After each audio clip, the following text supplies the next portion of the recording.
Hello guys and gals. So I originally wanted to do a video with me explaining the project in regards to this greenhouse project I'm going to be doing and am doing currently. I had a video done up and my energy was quite low and I kind of just did it on a riff.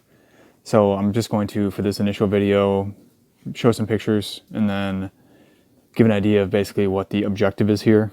As mentioned in the previous intro video, I'm going to be building a solar passive greenhouse, which is a greenhouse that is banking on the sun via orientation of the structure, being that it faces south on its glazed wall, which is its wall in which the glass or plastic in this case is primary. And on its north wall, it has a high R value insulation, in this case, half earthen bags, half rigid foam insulation. It's also the smallest wall to utilize the south-facing exposure and to reduce the north-facing cold. Basically, the project was kind of a brainchild of a few inspiring YouTube videos, as well as permaculture and other types of aspects of trying to save as much sun as possible, use as little energy as possible, and maximize the sun overall. So what we basically started off with was a old shed on the property, and I tried to salvage a lot of the material on the shed, but given it was so old, I was only able to save very minuscule amounts of the metal.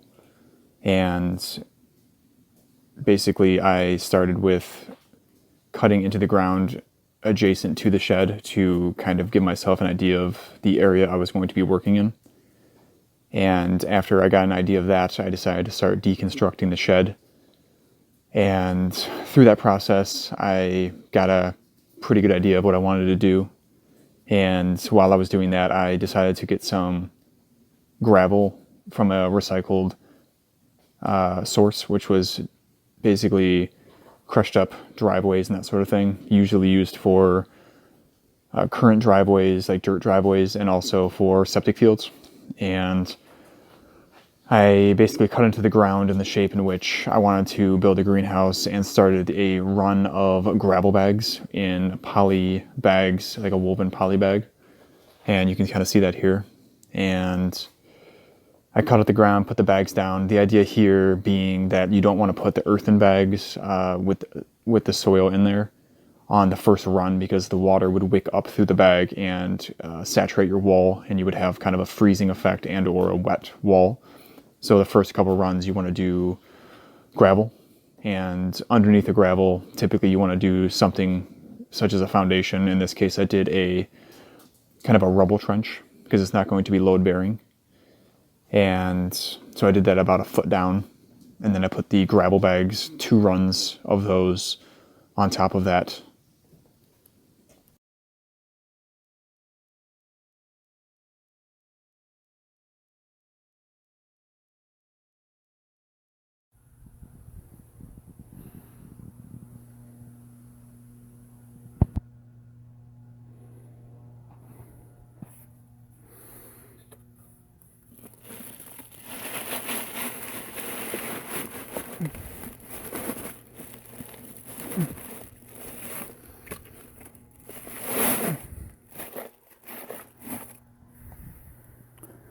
So I finished the first level or run of the sandbags filled with the concrete mixture, and I'm basically going to level it off to the existing concrete foundation in the adjacent structure.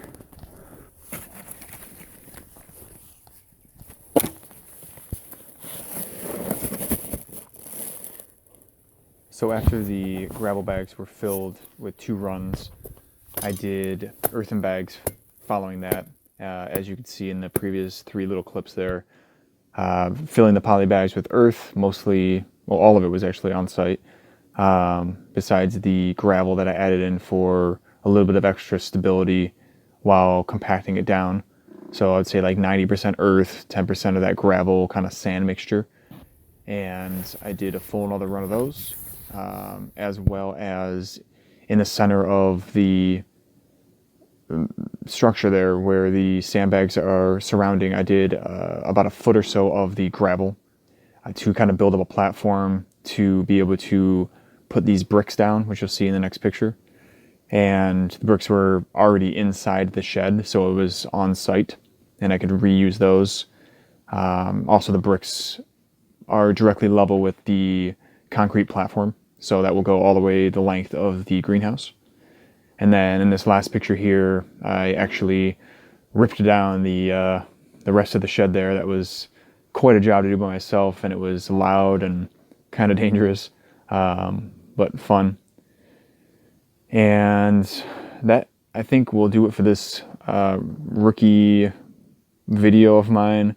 I probably should have done more commentary in the beginning. Going forward, I'm going to do a few different things. One, not do voiceover commentary. Two, change the orientation of the videos to fit the proper YouTube format, which is full screen. Another rookie move. You guys can give it to me in the comment section for that if you'd like. But hopefully you like the content, and going forward, hopefully I can provide some better content and you enjoy yourself. See ya.